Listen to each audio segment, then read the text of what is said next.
Ta-da. Good morning. Morning. Oh, my watch is telling me to breathe. That's not a thing. What? That's not a thing at all. So not a thing. Hello and welcome to the Sun Dragon Sideshow. The Adventures of Liz and Rebecca. Yes. Hi. I'm Rebecca. I'm the owner of Sun Dragon Art and Fiber in Overcast and kind of on the chillier side, Brevard, North Carolina. I'm Liz. I'm the minion there. Yeah, I feel like weekend warm up, week cool down. The table is so clean, the microphone cord is like trying to like get in the picture. Table it's not a thing. Table is still kind of clean from yarn crawl. It's kind of weird. Yeah. Kind of weird. What were you saying about the weather? I'm sorry, I wasn't listening. Warming up on the weekends, cooling off during the week. You know. Yeah, it happens, you know. Yeah. So, yes, this is our Tuesday check-in where we get to talk about what we did over the weekend. I have a quick story before we dive into stuff, like animal story. So, because this is from when I was driving home on Saturday. Oh. I feel like in some ways, hopefully, it was a minor miracle. Because I'm driving home, and there's a white squirrel on the road. And white squirrels, we're known for our white squirrels around here. They're not known for their smartness. So I was just like, so windy roads going out to Conisty, right? Like, and we have people come in, they're like, do they exist? I have never seen one. And, you know, it's like, see them in the road and it's too late. So I'm driving on 276, which heads down to Greenville, going home. And there's a white squirrel in my lane as I come around a curve. Very curvy road. Hard to stop, right? Yeah. And there's kind of a car coming the other way, which might be why the squirrel did what it did. Like, I was terrified I was about to hit a white squirrel, right? Because it's in front of me. I'm trying to slow down, and it does the panic freak out thing. Like, but only in my lane. Like, I'm waiting for it to go like, dart off the road. And it starts going like this way, that way. It's like it's bound by the lanes of traffic. And I'm like, get off the road. And I'm getting closer and closer to it. I have stomped on my brakes. You know, it's that whole, okay, so there was a post on We Are Brevard recently that was like, it was about hitting a squirrel or seeing a dead white squirrel on the road. And how dare people, and why can't they? And someone else was like, yeah, people don't even try to avoid them. It's like, honestly, it's not safe to swerve to not hit something. But I hate even killing. Like, I had to apologize to a moth in my house before I killed it. I'm getting off topic slightly. I fleshed a moth that got stuck in my shirt last night. There was a moth and the cat was like trying to get at it. It was one of those black weird looking ones, so it wasn't probably even a moth. It was some kind of weird bug. Anyway, so it's going like this. It is not running away, like out of the road. I'm just like, this is it. I'm about to kill my first white squirrel. I was just like, this is not how I want to end my week.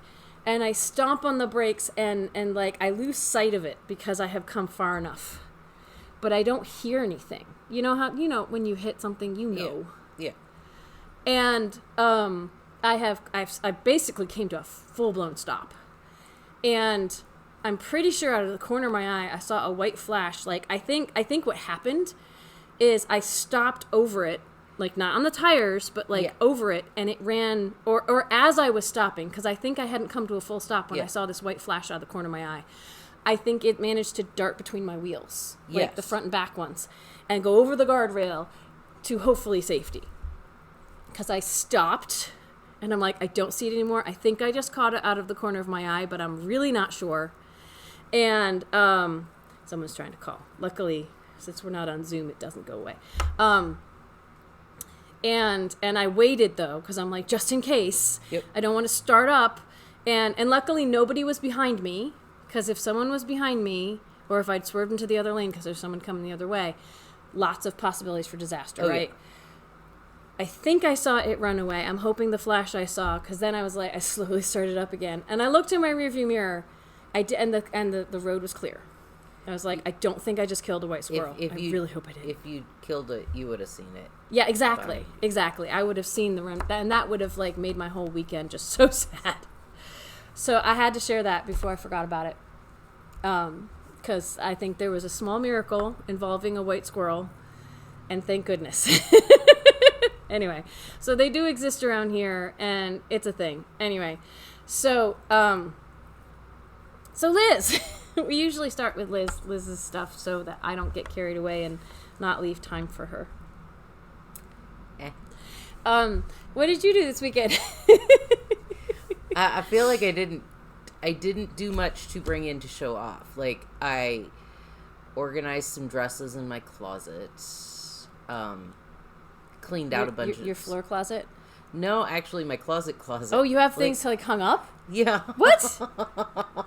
Oh, there's an extensive floor closet, and, anyway. Yeah, I know. So, I had regular shirts still hanging in my closet, and I'm like, I haven't worn regular clothes in, so long. It's time for these to go. They're going to go to a scrap pile, and I'm going to make a dress out of them. There's so much stuff that I probably should do the same too, but... It's going to take, forever. But that was on Monday. Sunday, I did a whole lot of nothing. I did my Zentangles. That's not nothing, though. It's like... Well... Those are really cool. And actually, I started this one on Saturday. She drew those. I think that's it. She didn't take a coloring book page and color it in. You designed it and then colored it in. And even the coloring book pages are really, really cool too, by the way. So I did that, and Monday or Sunday night, between Sunday night and Monday, I got an inch done on the hat. The hat? The second hat.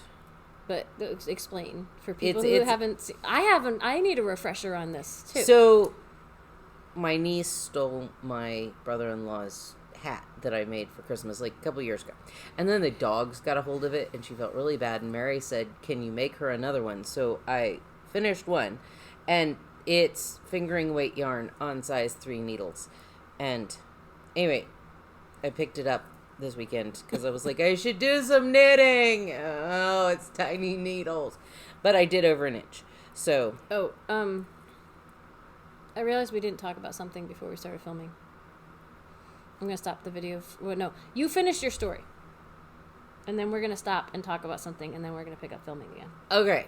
So, anyway, I got an inch done on that. And then I made a new dress. That's beautiful. Isn't it pretty? I made pants, but... I like that you used, yellow thread. Yeah. With... Because... Oh, because it's supposed to go with the pants? They match the neon pants. I love it. Which, are a little short, because... Anyway. Issues. I have pants. I think that was a very productive weekend. Yeah, I did a whole lot, and I feel like I did a whole lot of nothing. Okay, you can all comment below about how much you feel like Liz actually did. I think she needs some reassurance. So, I don't know. I still want to get back to spinning, and I haven't. And I don't know. The Zentangles are all encompassing right now. Which feels so there's things you want to do that you didn't, which sounds like me in the business, but I don't know. I'm in one of those ruts where I really don't want to sew. I did. I really don't want to knit. I did. But so you did the things that you don't want to do, but there's other stuff you really want to do. I want to get back to spinning, but can anyone relate? I can, absolutely. I have to pause the video for a second because we have to discuss something and come back. All right, we're back. You were done, right? Yeah. Did you have, okay. Yeah. I kind of wanted to wait. That was a good... It's like having an ad somewhere. It's a good break point. We don't personally have ads in the middle of our shows right now. I don't know if that's going to change sometime down the road. But, that would be a really good place to have a break with an ad. So, why don't we just announce this now and then I'll talk about my stuff. That could work. We could do that. Because so the reason... Yes? Because then people can't... they'll find out in the comment... Or not the comments, but the description. The description. Yeah, I'll probably put it there. So, yeah. And if you stop watching and don't hear about my weekend, I won't take offense necessarily. So, so we hit 1,500 subscribers. In fact, last time I looked, we were at 1,505. Ooh. We hit 1,500 subscribers over the weekend, which is like super exciting and very cool because it's been a slow build, right? And it's like once we hit 1,500, all of a sudden we had like 5 more subscribers. When it's been parked in the 1490s for like a week or two, and at least, and it was like, really. So we told you all we'd have a prize. I'm looking at this grand prize sticky note. We told you all we'd have a sale. Only for YouTube people. And I'm trying to do dates right now. Today's the 23rd to the 25th, I think is what we're going to do. So the days that we film, Tuesday, Wednesday, Thursday. And we'll announce it each day so that you have a chance to take advantage of it. We're going to have a 25% off sale. That's really what we can comfortably offer you right now. And I stopped the camera so we could talk about what the code would be because we forgot to do that. I forgot to do that before we started. So, and surprise, surprise! Like, we decided to go with something simple. So, it's 1500 SUBS. 1,500 subs. The number of subs subscribers we were hoping for in the word subs. SUBS, short for subscribers. That code, no spaces, just 1500 SUBS will save you 25% in the online shop through Thursday night, May 25th. So, use it or lose it. If you want to call the shop about things that aren't in the online store, that is fine. We cannot combine it with shop credit, though. So if you have a buildup of shop credit with us, use that another time. But you could still call us to say, hey, there's something I was interested in that I can't find in the online shop. And if it's in stock, this does not apply to pre-orders. This is just on things we have currently in stock. And some things we have tons of, and some things we don't have much of. So that's that. That's that. Okay. If I remember, I'll say that at the end too. But, sticking it in the middle here is kind of like, ooh, where is it? Because we usually wait till the very end. So if you've watched this far, you could keep watching the rest of this because I'm going to talk about my stuff. I made some good progress on a lot of different things. First of all, I finished these last week, but I don't think I showed them off. I am wearing, and I'm sore from walking, so I'm wearing my new shoes. New socks. Those aren't shoes. Those look old. Okay. I'm giving her. I'm yelling at her under the table. It was the whole my back hurts from trying to go walking and. Did you go walking more? I went for about 1.3 mile walk yesterday. Oh. Not in these socks, but these are the second pair of socks from that one ball, and they're ankle socks. So, I made short ankle socks, and I'm a size 7, but this was like a 64-inch cast on size 0 needles. So, this is my first time wearing them to see how they wear. These are the Bamboo Pop. Not Bamboo Pop. Oh my gosh. I don't think my coffee's hit yet. These are Wacky Sacky. Wacky Sacky. They're universal, which is why I was getting it confused. And there is some bamboo in them, which is why my brain went to a different yarn. It's not Bamboo Pop. I know people who've used Bamboo Pop for socks. That yarn doesn't have any nylon or anything in it, but it's good, probably the closest thing we have in the shop that could work for people who don't like wool. The Wacky Sacky has superwash wool, might be merino, can't remember off the top of my head, bamboo, and nylon.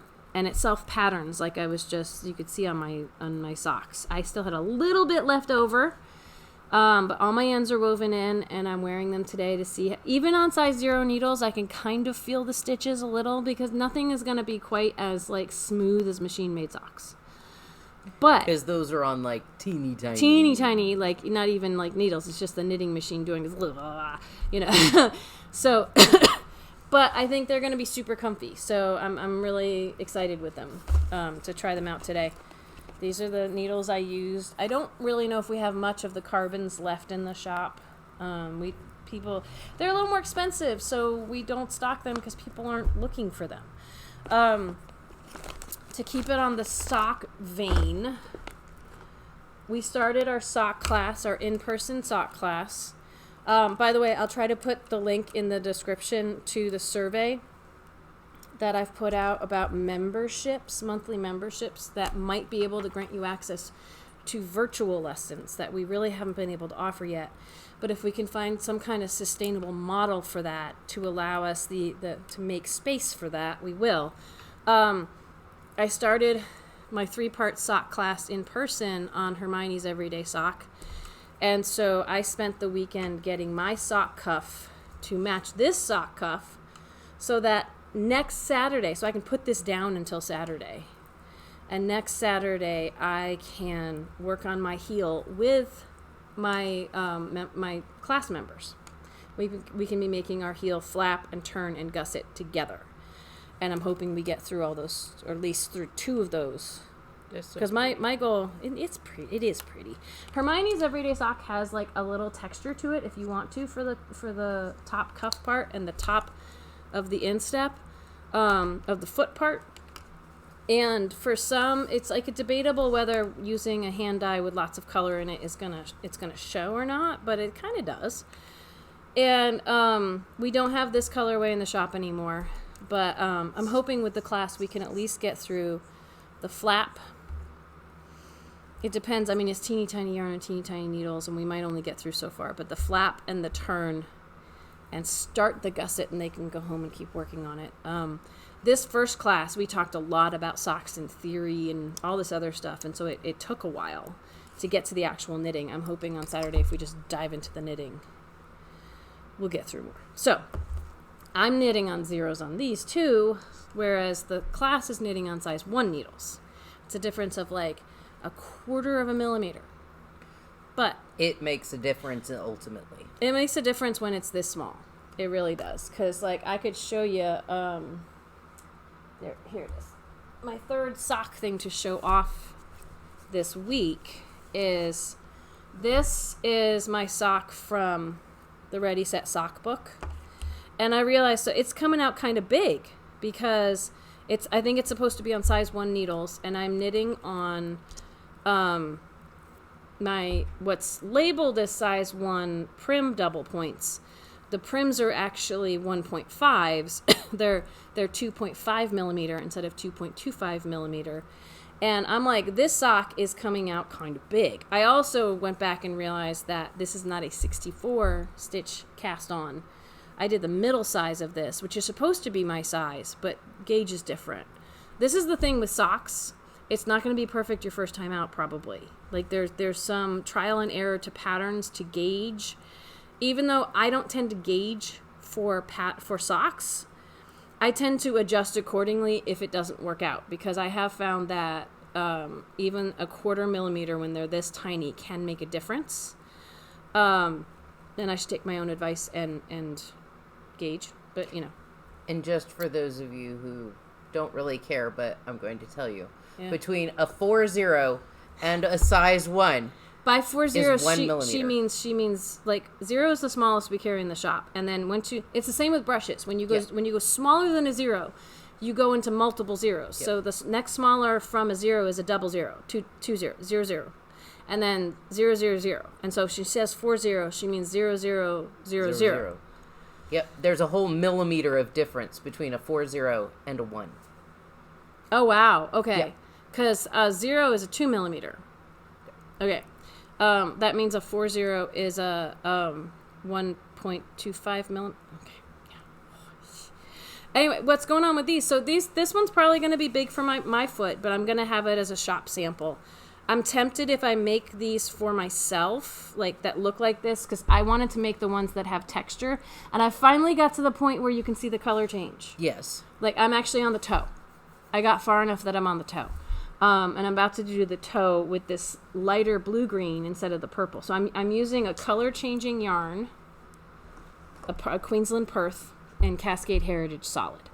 And I may not be making another one for the shop, or what I might do is on these same needles, I might make the next size down. Like the Ready Set sock book has 3 sizes, whereas Hermione's everyday sock is just a one size fits all, which is not true, but it's a one size pattern. So if I make another one of these on the same needles, it could be that I'm going to make the 64 stitch size, which I think will go so much faster than 72 stitches. And did you mention it's an afterthought heel? That's what I was about to. But thank you, Liz. You're welcome. I want to get through the toe on this so I can see the spot right here. I'm trying my first afterthought heel. So the instructions in the Ready Set sock book are for the flap, the turn, and the gusset, but it also has instructions in the back if you want to do an afterthought or short row heel. And I've never really done an afterthought heel before, so I figured I would try that. Could be fun. Yeah, so I tried to, I'm also estimating, because my issue with an afterthought heel is like a top down or a cuff up sock. You can technically try on and figure out when you're about to start your heel or your toe, depending on which direction you're going, because you want to be 2 inches away from the end of either your heel or your toe. And this one, I can't try, I'm going cuff down and I can't try it on to make sure it fits because there's no heel in there yet. So what I've done with my math is I'm like, okay, my foot is about 9 inches long.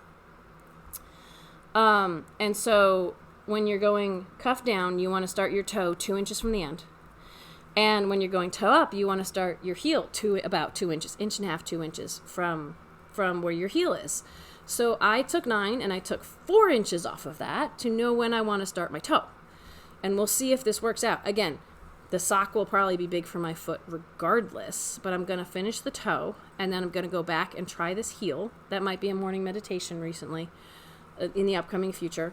And we'll see. I'd love to make a pair of these to actually be mine for home, but I need to at least finish one for the shop first. Because half of what I make, or most of what I make for the shop, becomes something I also wear, like sweaters. But socks are a little different. When socks are on smelly feet for a while, I'm not about to leave them out for people to see what happens with it, like how the yarn knits up, because I just don't feel comfortable with that. So I'll make some socks. The ones you see in the shop have not been on my feet for an extended period of time. But I might have a copy at home that I wear. That's my goal. So that's my sock stuff. Let me do this one next. I think I have 2 more things, and then I could be done. So I made a lot of progress just because it was fun and short, and now I'm back to the long part. On my this is my pressed flowers cardigan that I think I showed y'all last time I was like at sleeve separation or close to it. I think I was at it when I showed you on Thursday. I think you started the one side. I started the one side. I have both sides finished now. So I have to start the back. So the instructions are to do the right front and then the back and then the left front. And I think I told y'all on Thursday that I was really trying to have the front sides kind of match or kind of be close. So what I'm going to do, so I skipped over the back and I'm going to go back to it. There's nothing wrong with that as long as you can keep track of where you are. I'm going to fold over my front sides here to try to hold them up together so you can see how they came out. They're not completely identical, but they are close enough. They are so close enough. Like one has more like yeah, light mint green heading into purple than the other. But it's because I found almost the same spot of yarn in 2 different skeins. Like this one, I stopped one that I was about to run out of my first skein of yarn. And I want to say it was over here. Yeah, because the right front was the one I was doing. I ran out of my first skein of yarn. So everything, the whole bottom and half of this panel was 1 skein of Feederbrook. And I found in another skein of Feederbrook that looked like it'd been dyed at the same time, I could find a spot that had a similar color repeat. Not identical, that's never going to happen with Feederbrook. So I put this on a holder, and I went over down to here. I balled off to where it was really close, and I finished this side, and then I took this, where this skein of yarn was, and I started back over here. So what's up here kind of more matches what's happening here, and then it goes up. I'm going to use a different skein of yarn for the back side, which I've put back on needles now. It's ready to go. It just barely fits on like my 40-inch needle here. This might be actually a 32. Yeah, this is a 32 because I'm holding. I measure off my arm length. This is a 32 for the back. What I have left, and I have 2 skeins of this guy left. It should only have taken me 3. I'm through one of them. I started one for the other side, so I have fewer ends to weave in. I'm going to start with the skein that doesn't really look like the first 2 for my back, and then go back to, and the sleeves are just going to be what they're going to be. The sleeves are going to be random. Then I have the little bit I balled off to try to make my front panels match. So that's exciting. I got some good progress on that. And then the last thing I have is, I'm going to try it on for y'all. So I'm getting ready here. My tea time tee. I ran out of my second ball of yarn while working on the torso and figured I'd go finish off the sleeves so that anything that was left could be the bottom of this. So, and I have a decision to make. I might redo the sleeves slightly, but I made it with my second ball of yarn. I don't even know, I could take this off and measure, but I kind of we need to go open up the shop soon. So, I want to say that looks like 4 to 5 inches. Yeah. From sleeve separation. And I went back to do the sleeves and discovered in the instructions, the sleeves really are,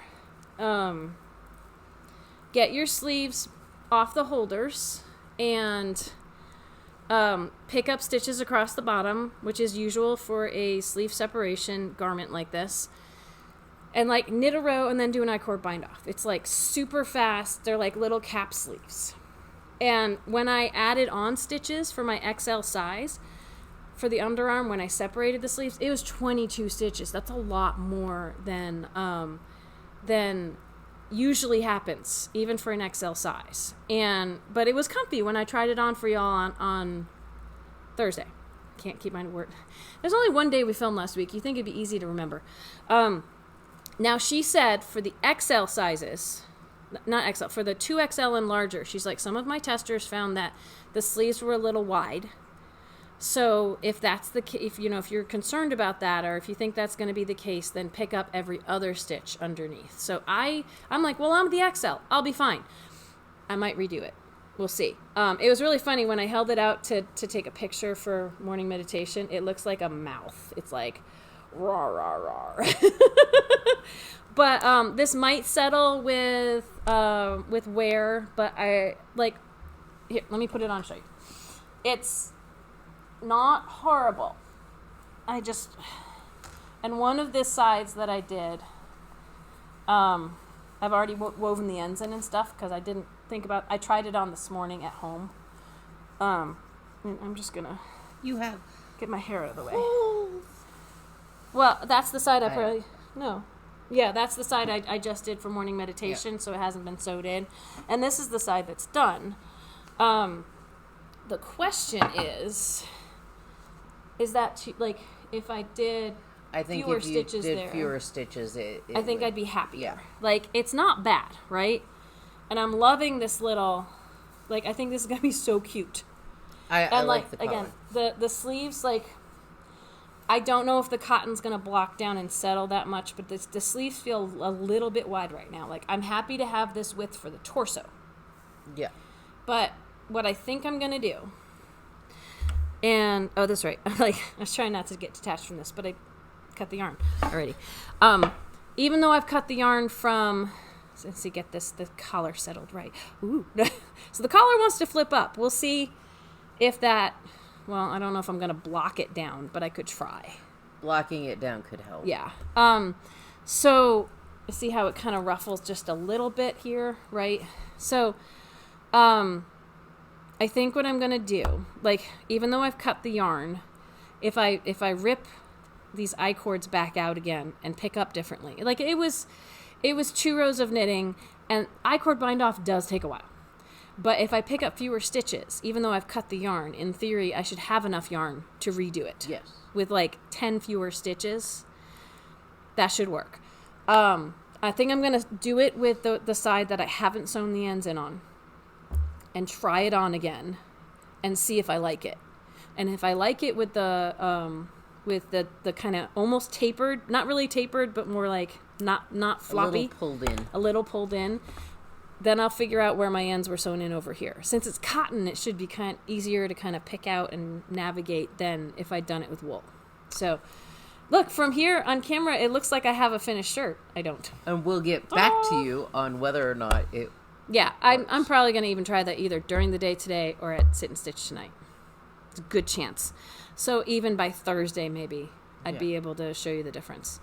But, it's still cute. Like, it's still super cute. And this was not challenging. I would say the most challenging part of this is the I-cord bind off, which is not too bad. So, Anyway, I was keeping my hair out of the way because then you can't. My hair's getting long enough; it almost covers up my cute little collar there. The horrors. We need to go open the shop. We're back to regular schedule with virtual Sit and Stitch, which means tonight, Tuesday night, from 7 to 9 p.m. we will be on camera on Zoom. And you can join us by using the shop phone number. 828-877-3550. Once you're in Zoom. And there should be, because I copied the descriptions and paste them again and just change some stuff. There should be a direct link in our description if you're not already familiar with Zoom. And clicking that will take you to Zoom and they'll help you get set up. So we will be here tomorrow for our first VSC in several weeks. I have a thought about what we will be putting on sale. And that might be another thing I'm working on tonight at Virtual Sit and Stitch. So I have something to show you tomorrow. Anyway, is there anything else? We have thoughts. We're ahead. If you have any questions for Dear Becky and Lizzie, email liz@sundragonartandfiber.com. Yes. We will be doing that on Thursday. Yeah, so Thursday can be... And if no one sends us anything, we'll talk about how this top is going. And we'll ramble about something. We'll pick a topic. It's all good. So, yeah. I'm liking this color too. This is cute. This is really, and even, We have now entered our bright phase. I put bright edging on my jazz hands. So, yeah, you've got a little bit of brightness on your pants. Yeah, the pants are like, so glad they're covered up. Mm-hmm. Yeah. That means the thing in Bamboo Pop I want to make down the road, I'm going to have to pick something bright for that too. We'll see. Maybe. We'll see. Anyway, reminder that 1500SUBS is the code, which I will set up as soon as the video is over filming. So you, YouTube only, can save in the online shop or by calling the shop. Stick to the online shop if it's there, though. That's just easier. But that's for hitting 1,500 subscribers. Thank you. If you haven't already subscribed, please consider. We might start offering memberships over here. Like I said, there's a survey to fill out that if we can have a sustainable way to offer memberships, and then from the memberships we can provide you with, say, lessons or something else. We're exploring those possibilities. So let us know what you think and take that survey. So subscribe, ring the bell, Patreon, all the fun stuff. Yes, Patreon's already available to support the shop. We might be having options over there, too, once we figure out what's going to be sustainable. So, bye!